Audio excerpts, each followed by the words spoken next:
president, ang pag-file nila ng anti-terrorism law. Yung mga sinabi ko ngayon, yun yung gusto nilang gawin. Kaya pinipilit nila na merong violation sa batas. Mag-cancel ng passport, mag-red notice, mag-unlock, mag-issue ng kaliwat kanang search warrant. So, ibig sabihin, babalik pa rin tayo dun that this is clearly oppression and harassment for remarks that pinipilit nila to take it out of its logical context. Abogado ako. Alam ko kung anong illegal at illegal. Alam ko kung anong actionable at hindi actionable. Hindi actionable ang maghabilin ka. Hindi actionable yun. Walang active threat kung hindi ako mamatay. Walang mali doon. Walang illegal doon. Sinabi nila kahapon kung sino bang nandoon sa inyo sa interview press briefing namin. Sabi nila, pinalaki at pinalakas yung security ng First Family, ng President, dahil may threat. So ako, napaisip ako, nilalakasan niyo yung security niya? Ibig sabihin na yun, papatayin na ako? Why for? Will you double the security? Diba? Itong mga dictators and oppressors, unfortunately, hindi sila magaling mag-isip. Basta lang sila tira, pero hindi nila iniisip na lahat ng sinasabi nila doesn't make sense, especially kapag nagsisinungaling ka, mahuhuli at mahuhuli ka sa pagsisinungaling mo. Kaya nung nakita ko yung NBI, subpoena, nagpatanong kagad ako sa Negros. Kasi it's not the first time na ginawa nila yun sa isang Pilipino. Sabi ko, anong nangyari sa Negros? Sinabi sa akin kung anong nangyari sa Negros. And sabi ko sa mga lawyers ko, yan, ang gusto nilang gawin. I'm sorry, yung sa PNP po, kasi direct na so, ikaw yung grupo na dalawa, yung security ko kayo nga raw pala nilip ng ANP para to face investigation. Yes, oo. Initially, we are filing charges against them as well. For disobedience, for kidnapping, for robbery. Okay, next question po, Ms. Pita Spiro, ABS-CBN. Yes, ma'am, good afternoon. Ma'am, do you have any information as to the status, health status of your attorney office? And do you have any information when you will be transferred to the house? Ma'am, wala po akong update sa status ni Yusek Zulaika Lopez and Ms. Gina Acosta, both of whom are admitted sa Veterans Hospital. But nakita ko kanina sa updating namin sa group chat ng opisina, I believe the hospital released a bulletin. Tama ba? Parang nag-release ata ang hospital ng bulletin about updates sa kanila. Ngayong araw na ito, hindi ako makapagbigay ng update kasi maaga po ako umalis kanina sa hospital. Mga 4 a.m. ako umalis and tulog pa lahat ng tao. But last night, pagdating ko sa hospital, ang sinabi lang naman sa akin na nag-endorse, yung nagbabantay tapos in-endorse sa akin, na hindi pa rin kumakain si Yusek Lopez and si Ms. Gina Acosta ang na-endorse sa akin kahapon is masakit yung dito niya. Kasi apparently, pag nawalan ka ng malay ay nagiging unresponsive ka, parang kinukurot ba dito, hindi ko alam kung anong ginagawa. So apparently, sumakit yung dito niya kasi yun yung parang i-arouse ka para magising. So yun yung updates based on sa pakikipag-usap ko sa kanila. Another question po, just very quick. Do you see yourself touching things up with BBM in the future? Do you see that happening? Well, I believe, ma'am, that we reached the point of no return. I really believe that we have reached the point of no return. And it is clear, ma'am, na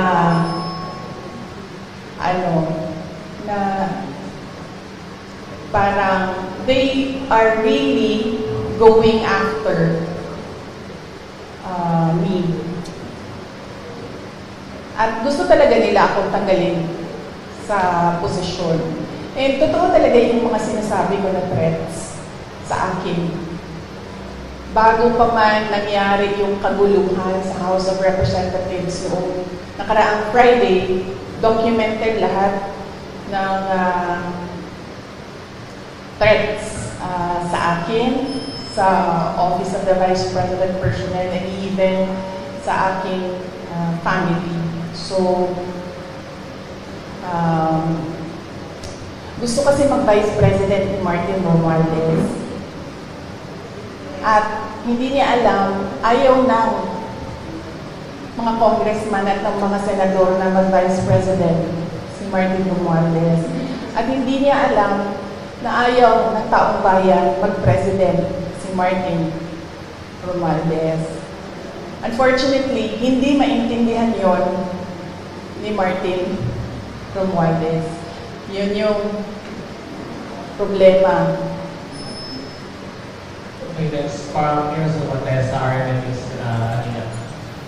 Good afternoon, ma'am. Any reaction lang po ma'am sana sa mga pambabatikos or mga pahayag ni House Majority Leader at Zamboanga City District 2 Representative Manix Danilo ang laban sa inyo tungkol nga rito sa mga nangyayari?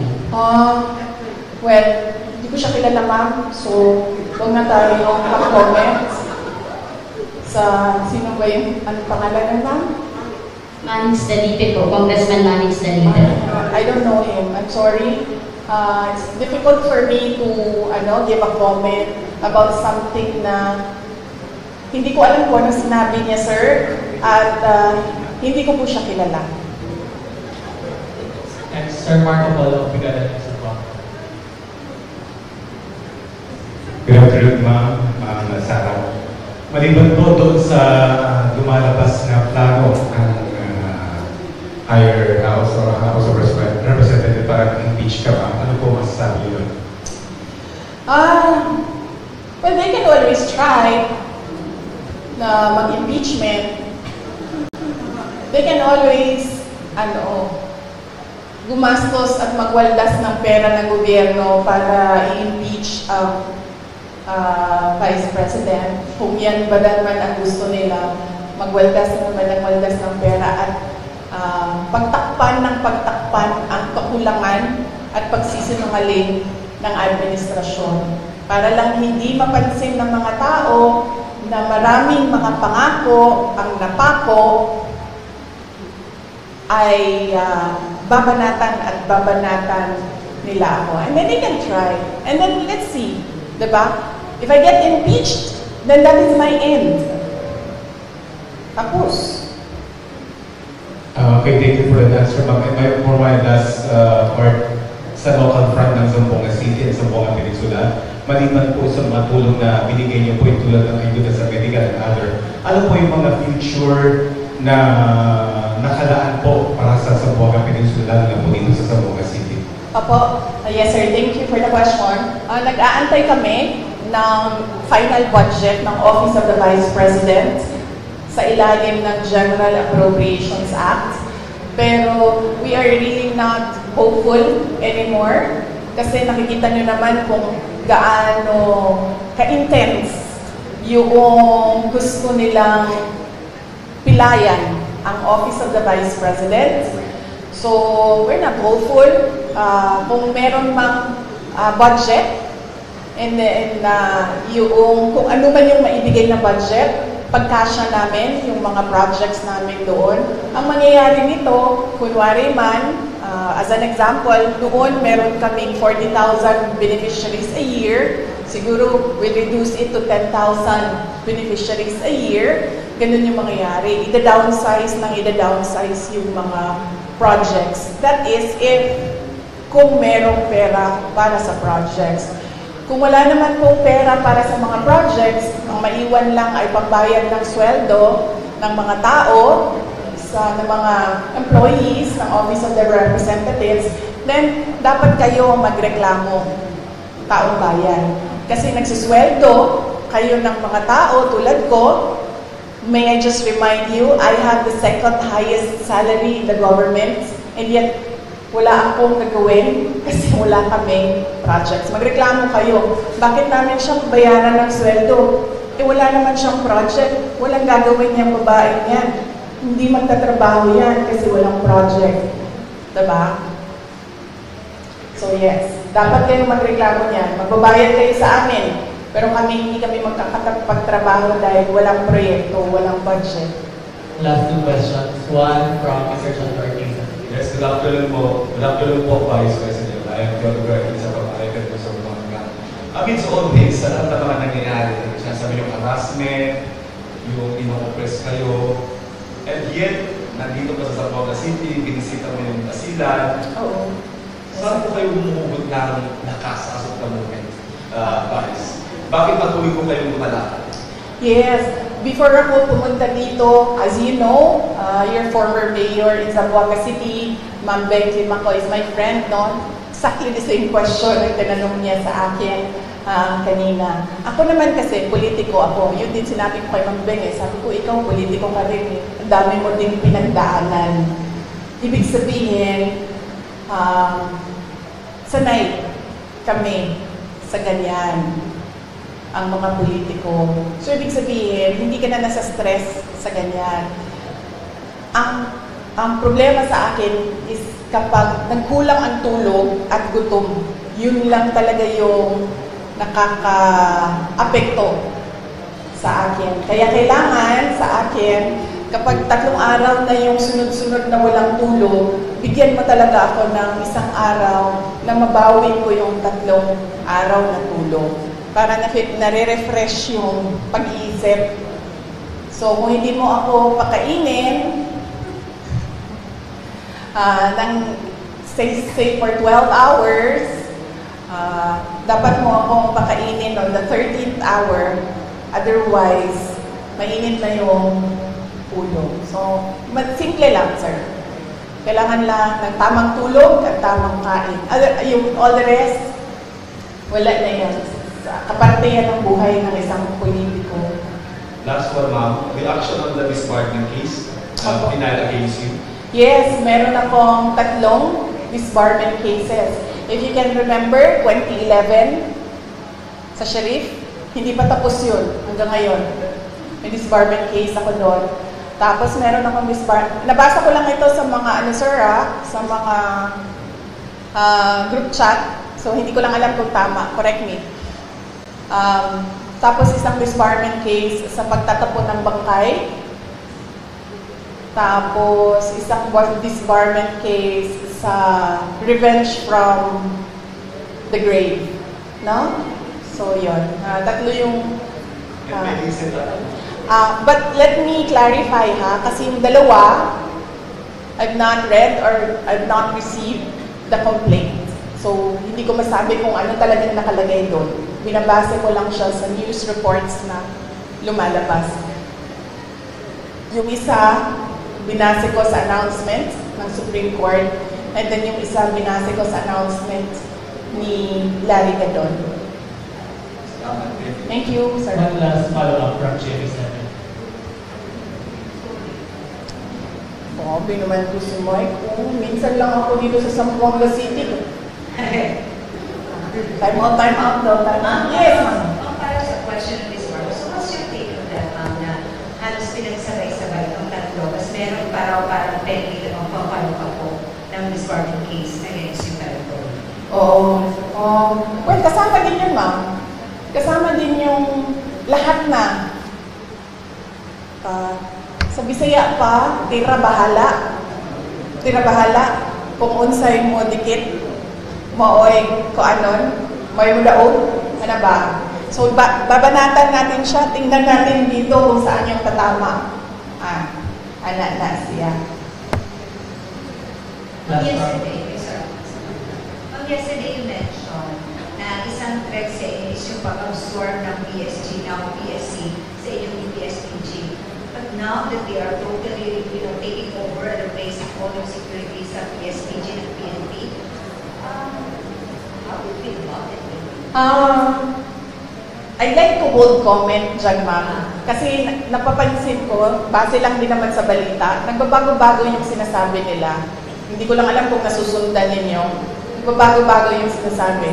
Sabi, wala na daw AFP, pulis na lang. Ngayon, meron na naman daw AFP, pero papalitan nila at mga pulis na sabay. So, hindi sila nagpaplano ng maayos. Kaya nagbabago-bago yung sinasabi nila. Advice ko dito sa mga tao na ito, umupo muna kayo, magplano muna kayo bago kayo bumanat para hindi kayo nahuhuli na nagsisinungaling. Sara Ulabi of FUBC. Pag gumaganyan ba ako na aapektuhan yung sound? Okay. Good afternoon, VP. Since natanong ko yung isang tanong ko, ito na lang po. Sabi po ng PNP, wala silang information sa pagbabanta sa inyong buhay. I-report nyo lang po ba ito officially, ngunit nasabi nyo hindi ito pinansin ng mga kinauukulan? Ma'am, nakakahiya sa buong mundo na ang Philippine National Police natin, who by the way has intelligence funds, hindi alam ang mga pangyayari sa ating bansa. Nakakahiya na meron tayong police na hindi nila alam ang threats sa Vice President. Nakakahiya yan, ma'am. Huwag sila magsasalita ng ganyan kasi nagpapakita yan ng incompetence ng Philippine National Police. Dapat dyan, kung ako po ay Presidente, Sekretary ng DILG, Chief ng PNP, ang sagot dyan ay, let us sit down and investigate the alleged threats so that we will know if these are true or not. Yan ang tanong. Ayan ang sagot dapat ng tamang tao. Pagiging tao na tama mag-isip. Yan ang sinasagot dapat. Hindi yung sinasabing wala kaming alam ng mga threats. Nakakahiya na ang pulis, ganyan. So, ibig sabihin, ang dami nilang walang alam ng mga pangyayari. So, kaya pala, nagkanya-kanya na ang mga kriminal dahil walang alam ang kapulisan. Nakakahiya para sa Pilipinas na naririnig na ang pulis natin ganyan magsalita. Ms. RG po, ladies of Mata Times. Last question po. Yes, VP, magandang hapon po. RG from Ladies of Mata Times. I would just want to ask po, with what is happening, may satellite office po kayo ng mga nagsela din po. So, dito, ang satellite office na hindi nagsiservisyo sa Zamboanga lang, pati sa, Basilan, Solen, Tawi-Tawi. How will you, anong assurance nyo po na tuloy-tuloy yung servisyo with what is happening po? Yes, ma'am. Bago po ako sumagot, ma'am, may I just say, I love your color green ngayong hapon na ito. Halatang-halata naman, ma'am. Oo. Wag, ma'am, kasi suspended ka na kaagad bukas, ma'am. Huwag ka po mag-green. Suspended ka na bukas, ma'am. Sandali. Okay. Yes. Nagpapasalamat ako dahil nakapunta ako ng Zamboanga City ngayong araw na ito. At in-person yung meeting namin ng satellite office lead sa Western Mindanao. Kasi papunta kaming, there's about 40 minutes papunta doon sa Isabela City. So, 40 minutes papunta, nag-meeting kami. 40 minutes pabalik, nag-meeting kami. So, masaya ako dahil nagawa namin yung in person. Ang hirap din kasi talaga mag-meeting pag Zoom eh. At napag-usapan namin ni Mr. Mike Saavedra na malaki kasi renta na, malaki din kasi itong building na ito, malaki din ang renta dito, ma'am. Ang gagawin namin, lilipat kami sa mas maliit na lugar, mas mababa yung renta. So, napababaan na rin yun namin yung budget na kailangan gamitin. Tapos tutuloy-tuloy lang si Mike ng mga downsized na mga project. So, yun ang plans namin for Western Mindanao Satellite Office. Papaliitin namin, ma'am. Tsaka maghahanap kami ng mas mababang renta.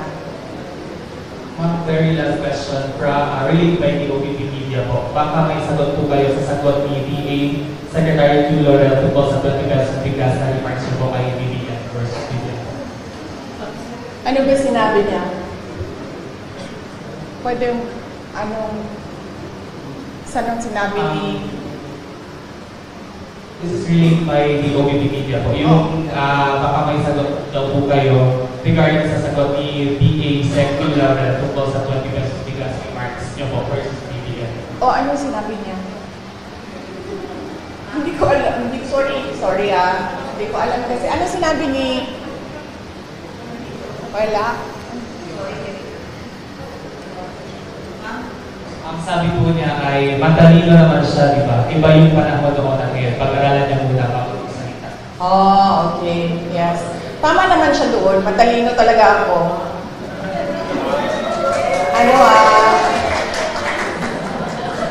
Nahiya naman ako. Hindi naman ako nagyayabang, di ba? Kasi siya naman yung nagsabi na matalino ako. So, thank you, Secretary Laurel, for saying na matalino ako. Finally, meron sa administration na nag-recognize kung gaano katalino si Inday Sara Duterte. But, ang sagot ko doon ay, huwag siya yung sumagot. Hindi naman siya si President Marcos. Diba? Hindi ko naman sinabihan si Secretary Laurel na, uy, nasaan na yung pangako mo na 20 pesos per kilo na rice? So, bakit siya yung sumasagot? Ang pangalan niya ba ngayon ay Bongbong Marcos? Diba? Tsaka bakit nagtatago yung presidente sa likod ni Secretary Laurel? Si Secretary Laurel ba yung nagsabi? Hindi naman yun, diba? Diba? Naalala niyo ba yun? Nakita niyo ba yung video na yun? Nangangampanya pa, diba? Di ba siya yung nagsabi? May evidence ba tayo na si Bongbong Marcos nagsabi nun? Well, si President Marcos ang nagsabi nun? No, may evidence tayo. So, hindi dapat si Secretary Laurel ang sumasagot. Hindi. And thank you for recognizing my intelligence. Alright. Yes. Uy, hindi okay lang kasi minsan lang naman kami magsama. I mean, Mike, parang ngayon lang tayo nagsama, di ba? Ngayong taon na ito, ngayon lang. Yes, ma'am. Gusto niyo naman bigay ng comment ko sa ako ni Noy kasi na-mention po siya. Ako? Ako ni Noy? Oo. Sabi niya, nananawagan siya na pigilan na raw ang kanilang pamilya, please. Ang puwing daw niya sa mga Duterte at sa mga Marcos ay parehas daw, dalawang pulo ng parehas na limaw. And so on and so forth. Yes, huwag na tayong mag-comment sa mga apo. Oo.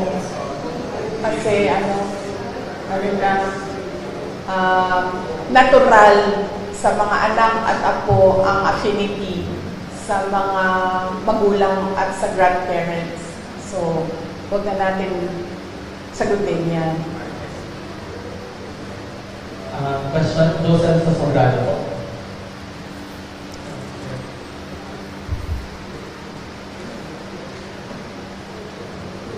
Wala. Question, meron pa isa dito. From Mili Maravilla. Tanong pa kayo.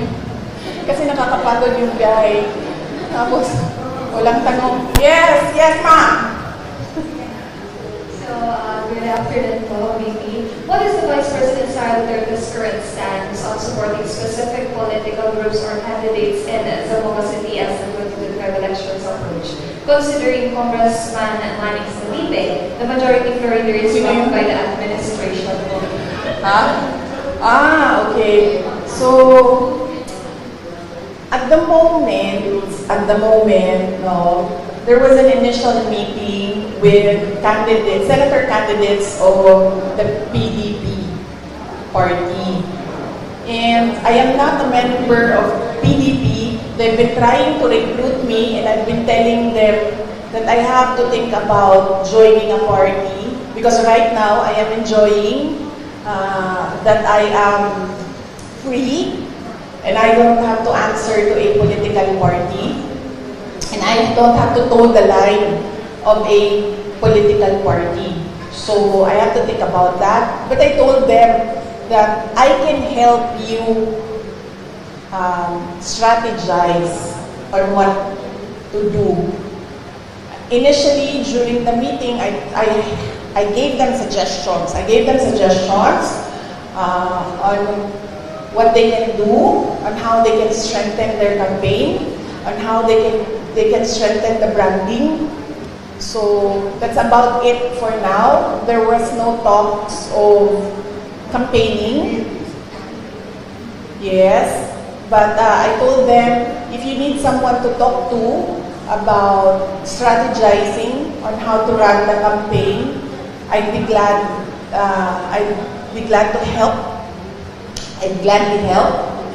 And then for local, as of the moment, I am committed to Davao City only. But apparently, doon sa Davao City, sinasabihan nila ako, wag na lang daw ako sumali doon. I have my own problems. So, yun pa lang ang nabigyan ko ng commitment. Yung ibang mga local na mga candidates na mga kaibigan, wala ako pang nabigay ng commitment. But,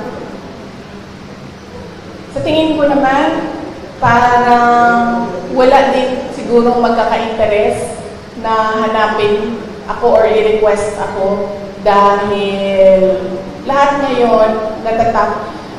Ang term na ginamit ng isang politiko, benga. Tagalog term yan, no? Grabe bumenga. I know it's an LGBT term. No? It's an LGBT term. Grabe bumenga yung administrasyon. So, walang gusto na makita or malaman na kaibigan ko sila or kakampis ko sila or supporters nila ako. So, that would make it easier for me since makakapagpahinga ako sa kampanya dahil from 2016 to 2019 to 2022 nangampanya ako. And this time around, since hindi naman ako kandidato, makakapagpahinga ako sa kampanya, makakatutok din ako sa trabaho namin sa Office of the Vice President. And then of course, makakatutok ako sa committee hearings, kung meron pang committee hearings na darating sa susunod na taon sa campaign period. Yes, sir. Pwede pa. Sir, ano mga kasama ko? Pwede ba? Okay, I'm Amsterdam, representative News Online. Ang katanungan ko po sa inyo, ma'am, ay itong threat ay nangyari sa inyo. Seryoso ba ito o wala? Mga political... Serious ito, sir. Nakita mo si Marcos Sr. Nakita mo kung paano nila, anong ginawa. I'm sure nakita mo yun, sir. Kasi kaming edad namin, hindi namin nakita. Nakita mo, sir, naabutan mo? Yes, sir. Oo. So, very serious ito. This is not a, parang laro-laro lang para sa kanila. Seryoso sila sa gusto nilang gawin. At alam natin ang capacity ng isang Marcos. Okay, madam, tinulungan mo ang tatay mo nung panahon niya tumakbo, and then ikaw naman, anak naman. Tinulungan niya ako. Tinulungan ko siya noong 2016. Tapos, tutulungan ba niya ako sa 2028? Hindi ko alam. Dahil noong 2022, wala. Noong 2022, wala siyang active help na ginawa. Sinabi lang niya na kaya niya yan. Na iyon din ang sinasabi niya hanggang ngayon, kaya niya yan. So heartwarming, no? Pag ang magulang mo, ganyan lang yung sinasabi, kaya mo yan. Wala man lang, parang, uy, kawawa ka naman. Uy, parang, anong natutulong ko? Uy, kailangan mo ba ng doktor, abogado?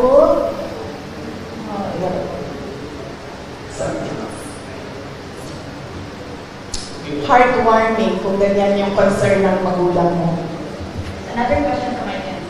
Yes, ma'am. What's your reaction to the MNLF's offer to provide security for you in case your current security will be pulled out? Yes, nagpapasalamat ako, ma'am, sa Moro National Liberation Front, MNLF, sa kanilang offer na tulungan ako sa security.